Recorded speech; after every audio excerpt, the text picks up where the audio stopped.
pour moi, entreprendre, c'est créer, au sens large. Tu as un objectif, une volonté de créer quelque chose, d'entreprendre sur un sujet qui te parle. Pour moi, c'est important. Il faut que ce soit le sujet, il faut qu'il me motive, il faut que ça vienne de là, pas d'ici.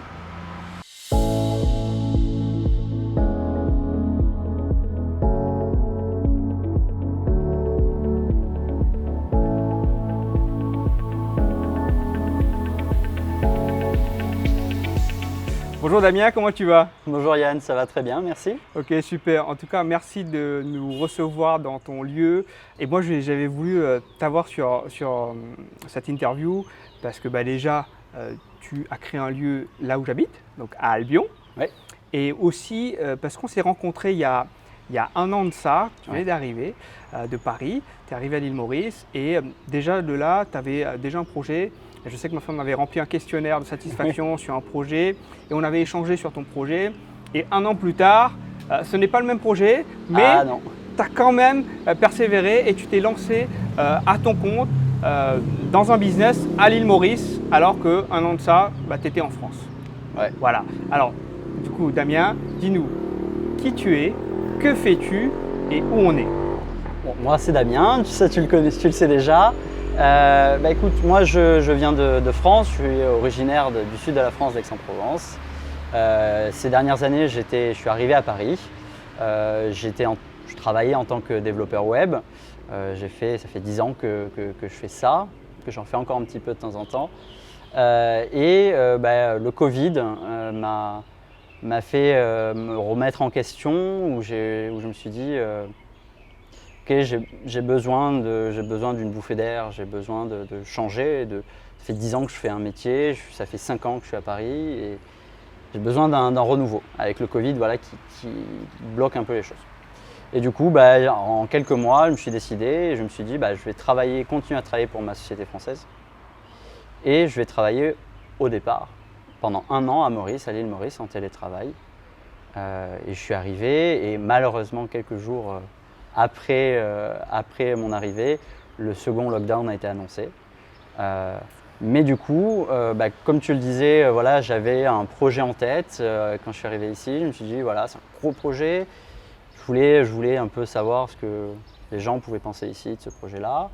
Bon, trop gros projet, mais du coup, en restant sur Maurice, je me suis dit, ok, j'ai vraiment commencé à apprécier Maurice. Je me suis dit, ok, il y a un vrai confort de vie. Qui change évidemment de Paris. Et du coup, je me suis dit, ok, au départ je suis arrivé dans le Nord. Le Nord n'était pas adapté pour moi. C'est adapté pour plein de personnes, mais pas pour moi. Et un peu par hasard, je suis arrivé ici à Albion. Et encore aussi par hasard, je suis tombé sur un restaurant qui s'appelait le Wave Lounge à l'époque, qui était à vendre. Et donc du coup, j'ai visité l'espace 2-3 fois, j'ai vu l'intérêt, puis après il y a eu pas mal de négociations, il y a eu une petite pause où je suis rentré en France pendant 2 mois, au mois de septembre et octobre. Et quand je suis revenu ici, je me suis dit, ok, c'est le bon moment, on en rappellera peut-être un peu après sur comment ça s'est passé. Et du coup, j'ai créé un restaurant qui est sur 2 étages. Qui s'appelle Aorum, qu'on peut prononcer Aurum pour ceux qui ne savent pas. Aurum, c'est en fait 2 étages, 2 ambiances, 2 concepts. Premier étage, c'est un restaurant immersif, avec des vidéoprojecteurs, avec de la lumière. Et il y a le rooftop, l'endroit où on se trouve là aujourd'hui, qui est un endroit où on se détend, où c'est un lieu de rendez-vous, convivial, familial. Quelque chose qui est un peu à mon image, en tout cas ce que j'aimerais avoir comme endroit qui existe. Et voilà. Ok, super. Alors moi la première question qui me vient comme ça là, c'est comment on passe de développeur web à gérant de restaurant? Alors peut-être là, on va parler un petit peu du processus, mais du coup déjà le fait d'entreprendre comme ça dans un pays que tu connais peu. Oui. Et dis-moi tout. Déjà, quand tu parles d'entreprendre, c'est quelque chose qui n'est pas nouveau pour moi. Okay. C'est déjà quelque chose j'ai toujours essayé d'entreprendre, plus dans des projets techniques, dans des projets que je pouvais maîtriser en tant que développeur web, mais des projets applications de sortie, etc. Donc, qui mêlent toujours l'humain au milieu. Un restaurant est un peu aussi a un peu cette idée-là de mettre l'humain au milieu. Donc il y avait cette envie toujours d'entreprendre, de faire quelque chose, de créer quelque chose. Et une fois que j'ai eu, que je me suis dit, voilà, ça fait 8 ans, allez on va dire 7-8 ans où je fais ce métier qui est développeur web, qui est un métier de passion, hein. Je suis autodidacte, je l'ai appris de moi-même. Mais je me suis dit, bon ok, j'ai exploré plein de choses, mais je ne me vois pas faire ce métier-là jusqu'à mes 60-65 ans. Et en fait, moi j'ai toujours aimé le divertissement, la culture. Et en fait, je me suis dit, ok, comment faire quelque chose dans la culture, dans le divertissement qui n'existe pas trop. C'était pas forcément un restaurant, c'était pas forcément une salle de spectacle. Il y avait cette envie de faire du divertissement. Bon, moi personnellement, je suis fan de parcs d'attractions, donc j'en ai fait beaucoup à travers le monde. Et du coup, là j'étais à Paris à ce moment-là, je me suis dit, ok, je veux aller dans cette direction-là. Je ne sais pas encore trop ce que je veux, mais je vais me laisser le temps, mais je vais préparer cette transition. Parce que j'étais conscient que cette transition-là, vu que je ne maîtrise pas ce milieu-là, cette transition, elle allait prendre 3, 4, 5, 6 ans. Là, du coup, en 4 ans, j'ai pu faire cette transition et même moi, je suis étonné de la rapidité de cette transition-là. Et donc, du coup, au départ, voilà, comme je disais, c'était de faire ce projet-là à Paris. Après, à Paris, et la France même en général, c'est des montants qui sont très élevés, avec des normes, des réglementations qui sont ultra compliquées. Et donc, j'avais cette envie, mais à chaque fois, j'ai essayé à plusieurs reprises sur des projets un peu plus différents et j'arrivais pas à avancer. Et là, ça a été plus un hasard, où en fait, quand je suis arrivé à Maurice, avec juste l'idée de rester 1 an à Maurice, c'est là où je me suis dit, ok, je peux apporter mon idée, mon concept, ici à Maurice, avec mes moyens qui sont quand même, on va dire limités. Et donc en fait, ça s'est fait un peu par hasard. Après, évidemment, quand tu es entrepreneur, tu as cette envie de vouloir entreprendre en fait, tu vois, de vouloir toujours dire, ok, je vais essayer de créer quelque chose. Et ça s'est fait. Et puis. Et alors du coup, entreprendre à l'île Maurice, est-ce que c'est simple, facile, compliqué? Je vais te dire, entreprendre, que ce soit à Maurice, en France, aux États-Unis, au Canada, où tu veux, c'est compliqué. C'est pas simple.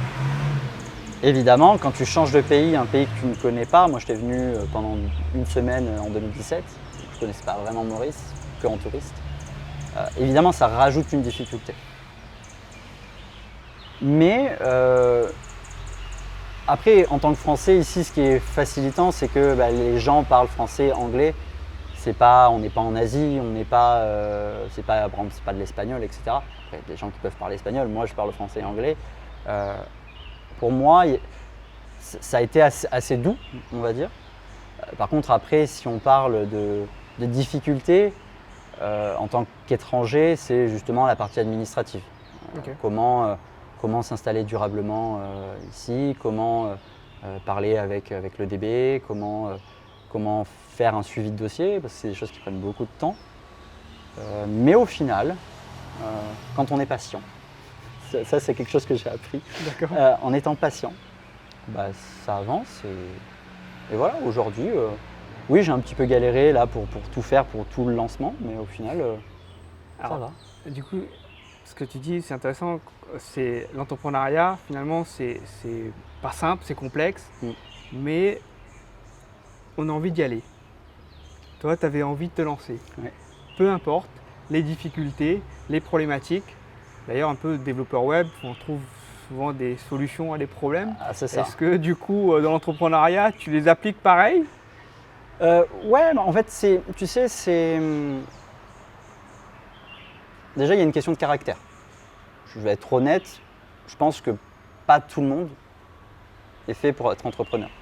Il faut quand même être très résilient, justement, il faut pouvoir apprécier, je veux dire, apprécier d'avoir plein de problèmes qui arrivent sur toi en tant qu'entrepreneur et dire ok, il y a un problème, il y a une solution. Et en effet, en tant que développeur web, oui, c'est ça. Tu as tout le temps des problèmes, des erreurs, des trucs. Ok, il y a un problème, mais il faut que ça avance, il faut que tu trouves une solution. Tu as cet aspect-là. Et puis, outre, là, on parle de problème. Là, c'est le côté, on va dire, négatif de l'entrepreneuriat. Mais c'est pas une envie d'avoir des problèmes, c'est en fait un objectif. Pour moi, entreprendre, c'est créer, au sens large. Tu as un objectif, une volonté de créer quelque chose, d'entreprendre sur un sujet qui te parle.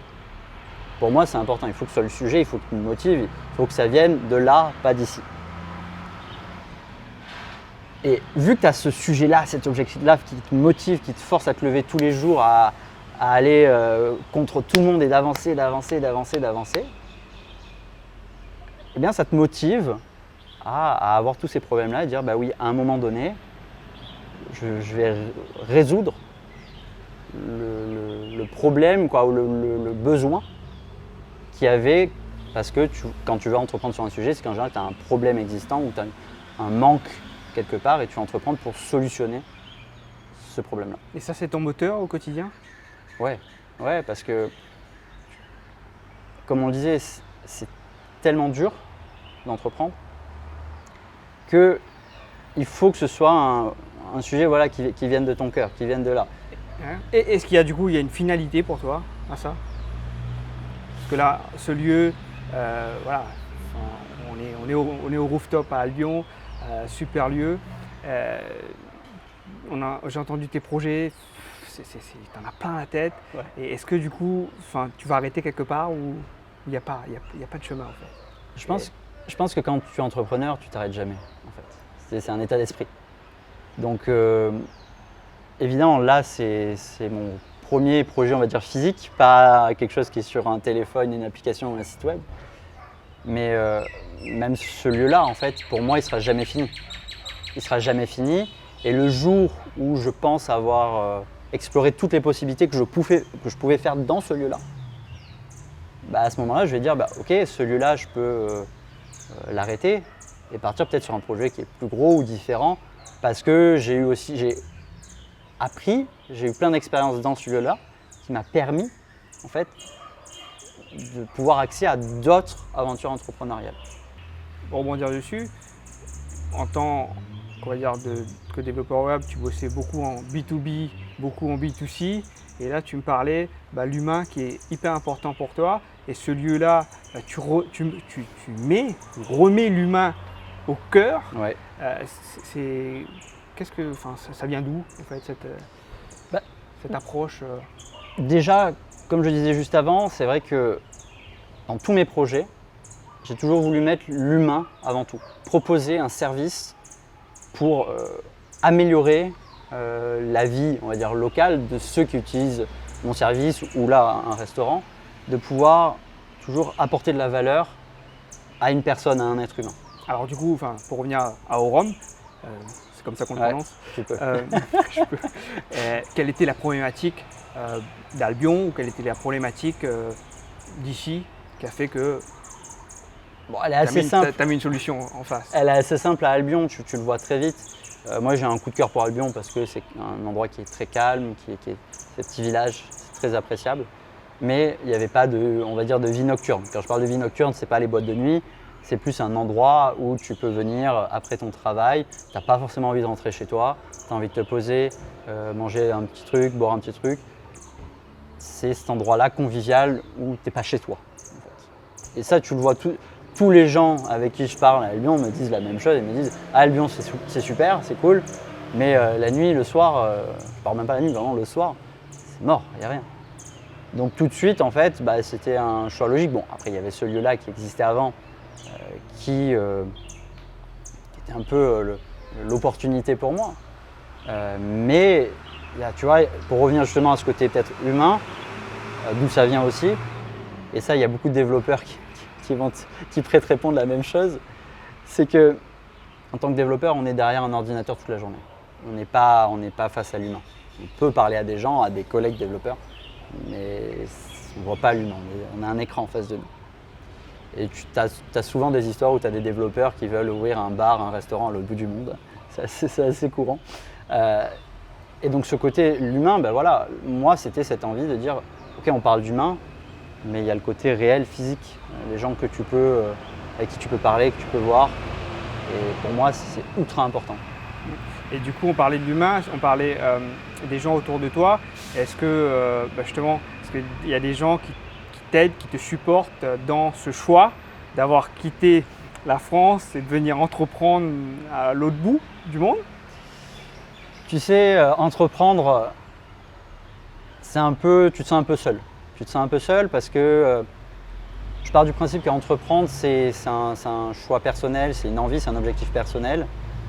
Et moi, dans mon cas surtout, moi, ma famille proche, c'est une famille d'ouvriers. Et quand tu leur dis, et là je ne parle même pas encore de Maurice, juste de dire je vais entreprendre, je vais créer un projet, je vais quitter mon travail, rémunérer, un salaire fixe et tout ça. Et tu leur dis, ben voilà, je pars au chômage, j'ai juste le minimum et je vais me mettre sur un projet, on ne sait pas si ça va fonctionner. Toute ta famille va te dire, mais t'es fou, non, ou tes amis vont te dire, t'es fou, non, surtout pas, fais pas ça, c'est dangereux, ce qui est un peu vrai. Mais après, tu peux choisir de les écouter, soit tu fais comme moi, tu les écoutes pas, et tu dis, ok, merci pour vos conseils, je vais quand même avancer. Si je reviens par contre sur l'aspect Maurice, là c'est encore différent, parce que là c'était même pas le côté entrepreneuriat, c'est vraiment le côté, moi ma famille qui est dans le sud de la France, toute ma famille est au même endroit, ils n'ont pas bougé, ils voyagent pas trop, et tu leur dis je pars à 9000 km vivre, même si c'est pour un an, là, tout le monde te dit qu'est-ce que tu fais, pourquoi tu fais ça? Après aussi, que ce soit par exemple mes grands-parents ou mes parents, savent comme je suis, ils savent que j'aime bouger, j'ai plein d'idées, etc., j'aime entreprendre, et à force, ils se sont habitués à ça. Même si des fois ils ont un petit coup de chaud, ils disent voilà, ils savent que je suis quand même droit et que je ne me mettrai pas non plus dans des situations, on va dire, très dangereuses, que ce soit financièrement ou humainement. Ils savent que je peux avoir mes limites et que je peux être réfléchi quand je veux, je peux être cadré et que même si je prends des risques, ce sont des risques qui sont quand même anticipés et que c'est gérable et qu'au pire, je peux quand même, entre guillemets, revenir en arrière et pas me retrouver à la rue, etc. Et du coup, un an plus tard, est-ce que ta famille ou tes amis qui t'ont vu évoluer, est-ce que maintenant, c'est eux, est-ce qu'ils viennent te demander des conseils, ils te disent tiens, moi aussi j'ai envie d'entreprendre, ou tu n'as pas encore ça dans ton entourage? Alors ici à Maurice, non. C'est vrai qu'en France, les amis que j'avais en France, à Paris, c'est vrai que les amis en général que tu te fais dans un endroit, dans un milieu professionnel, c'est des gens qui te ressemblent un petit peu. Donc il y avait ce truc de dire ah ouais, ok, t'as entrepris, ok, t'as des conseils sur tel truc. Mais c'est vrai qu'ici, c'est pas encore, je pense que c'est pas encore assez développé. J'ai rencontré là, ces derniers jours des jeunes entrepreneurs qui ont été incubés à la Turbine, si je dis pas de bêtises, où il y a une envie, il y a une motivation. Et ouais, et là par exemple, sur leur projet, justement, on a pu échanger un peu et maintenant j'aime bien en tout cas avoir ce rôle-là, de pouvoir, à mon humble expérience, pouvoir donner des petits conseils, des petits trucs que j'ai appris. Mais c'est bien, je pense qu'il faut pouvoir aussi s'entourer, justement, de dire, d'avoir des gens, entrepreneurs, etc., d'aller les chercher et de pouvoir dire, de pouvoir échanger sur des problématiques, parce que tu n'as pas forcément la solution et c'est bien aussi d'en discuter. Et donc là, si pour ceux qui nous écoutent en ce moment, si tu avais un conseil à ces jeunes entrepreneurs ou ceux qui sont développeurs web et qui souhaitent se lancer dans l'aventure, un bar à 10 000 km ou un restaurant ou un lieu branché, tu conseillerais? Qu'est-ce que tu conseillerais? Je n'ai pas forcément de conseils, mais c'est plus de dire en fait d'être résilient. Je l'ai déjà dit tout à l'heure et c'est vrai que la résilience de dire coûte que coûte, j'y vais, j'avance, j'ai des problèmes mais je trouve des solutions. Il faut vraiment que pour moi un entrepreneur c'est ça. Il faut qu'il puisse se dire je ne m'épuise pas. Après c'est aussi s'entourer, ou que ce soit des associés ou des personnes qui essaient d'entreprendre, pour se motiver le plus possible et dire voilà, ne lâche pas au premier problème. Parce que tu risques de le regretter. Entreprends, va jusqu'au bout, ne te mets pas en danger financier, par exemple. Après, il y a des personnes qui le font. Surtout sur les premières aventures entrepreneuriales, moi je déconseille de prendre un risque financier. Parce que là, ça peut être une spirale infernale et c'est pas bon, surtout pour les premières expériences. Après, si tu es un entrepreneur qui a de l'expérience, etc., et que tu sais que tu peux gérer, là, tu peux prendre des risques un peu plus importants parce que tu sais que c'est plus facile. Mais ouais, je pense que le vrai conseil, c'est voilà, résilience, avancer coûte que coûte, entourez-vous des bonnes personnes. Et puis même si ce n'est pas ce projet-là qui fonctionne, ce sera peut-être le deuxième, peut-être le troisième, peut-être le quatrième. Et quand on aime entreprendre, quand on aime créer, il ne faut pas se bloquer au premier problème, au premier projet qui s'arrête. Il faut continuer. Ok, génial. Et là, juste là, j'ai le mot risque. Si on revient sur ce mot risque, parce que je l'ai entendu plusieurs fois.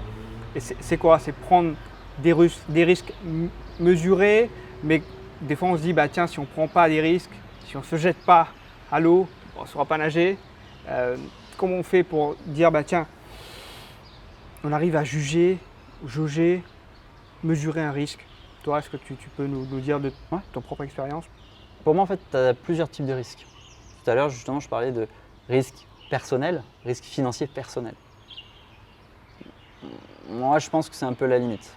Moi, dans mon cas, par exemple, j'ai pris un risque. J'avais un appartement sur Paris que j'ai vendu et j'ai tout mis ici. C'est un risque, mais accepté parce que déjà, je n'ai pas fait de prêt à la banque. Je n'ai pas emprunté de l'argent à ma famille. Parce que ça peut être, pour beaucoup de gens, c'est j'ai papa, maman, mamie, ma tante qui me donne de l'argent. En mode c'est bon, c'est ok, sauf que ça peut pourrir une relation familiale ou amicale, même si la personne te dit oui, mais je te donne de l'argent. Après, en termes de risque, il y a plusieurs types de risques, plus côté business. Et là, par contre, c'est là où je pense qu'il faut prendre, on va dire, tous les risques. C'est dire le risque, par exemple, du ah oui, mais c'est pas une bonne idée. Je vais prendre le risque d'aller vers cette mauvaise idée. Parce que moi, je pense que c'est une bonne idée. C'est le risque de dire, alors c'est pas vraiment un risque, mais c'est plus on va dire de l'audace, c'est plus de dire, je vais prendre le risque d'aller démarcher des gens, d'aller voir des gens, que ce soit pour mon business en tant que client, si je peux récupérer des nouveaux clients, soit prendre le risque d'aller parler peut-être à des concurrents qui font à peu près la même chose que moi et leur dire ok, moi j'essaye de créer ça, est-ce que vous avez des conseils? C'est un risque parce que de dire moi je suis en train de créer mon petit business, j'existe et je te montre que j'existe, c'est un risque, c'est un vrai risque. Le risque par exemple de parler aux autres, de pas. Bon après chacun pense ce qu'il veut, mais le risque de parler du projet aux autres. Mais là, je parle plus dans ses amis, dans son entourage, pas forcément un concurrent direct. C'est en parlant avec les gens, en récupérant les avis des autres, comme le questionnaire dont on parlait au départ pour un projet. Il faut prendre le risque de faire juger ton projet, d'accepter la critique. En fait, parce que on a un truc en tête, mais peut-être que l'idée est mauvaise. Ça peut arriver.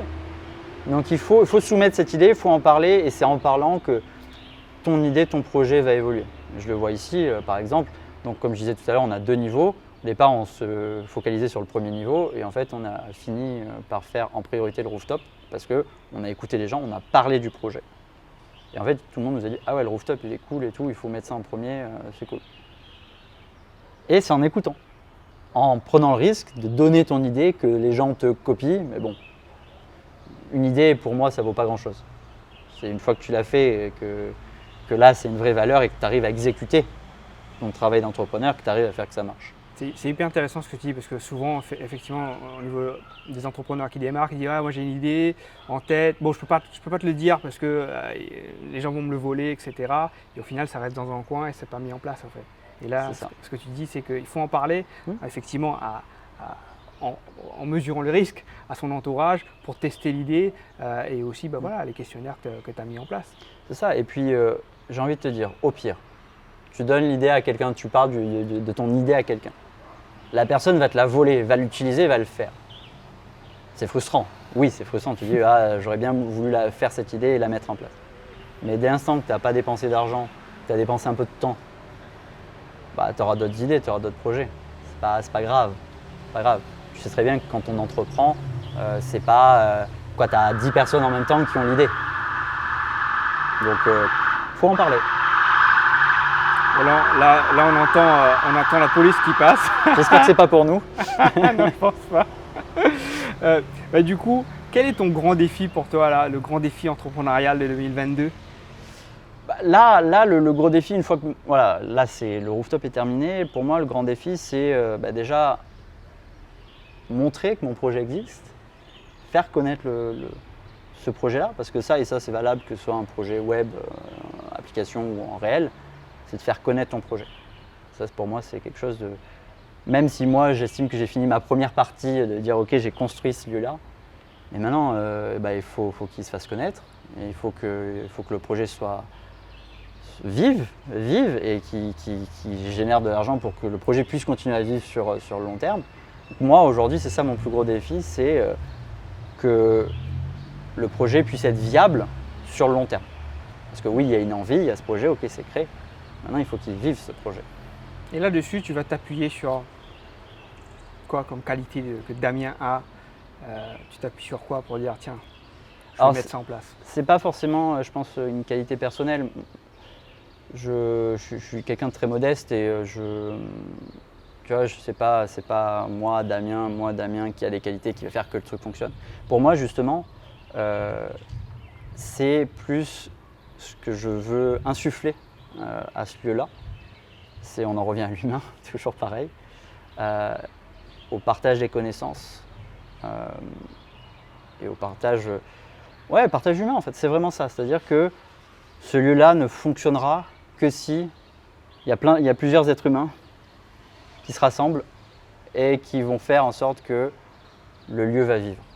Donc c'est plus une volonté de partage, de façon de parler entre les gens. Ça va être, peut-être, si je parle vraiment de ma qualité personnelle, ça va être ça du coup, ça va être plus de dire j'aime les humains, j'aime parler aux gens, et c'est ça je pense qui va faire que ça va fonctionner. D'ailleurs, c'est une des raisons aussi pourquoi je suis là aussi, parce qu'on a quand même bien échangé, pas mal échangé. Et moi aussi, j'étais heureux de venir la semaine dernière pour faire découvrir ce lieu aussi à des amis et à la famille. Et je pense que ça ne va pas être la dernière non plus. J'espère. Je pense qu'on va sans doute organiser pas mal d'événements ici. Avec plaisir. Et ça j'ai déjà très très hâte.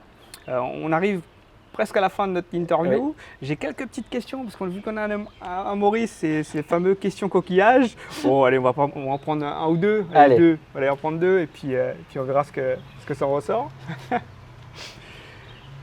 Une personne qui t'inspire. Alors bon, ça va être très cliché. Cette personne est déjà décédée depuis pas mal de temps. C'est Walt Disney. Okay.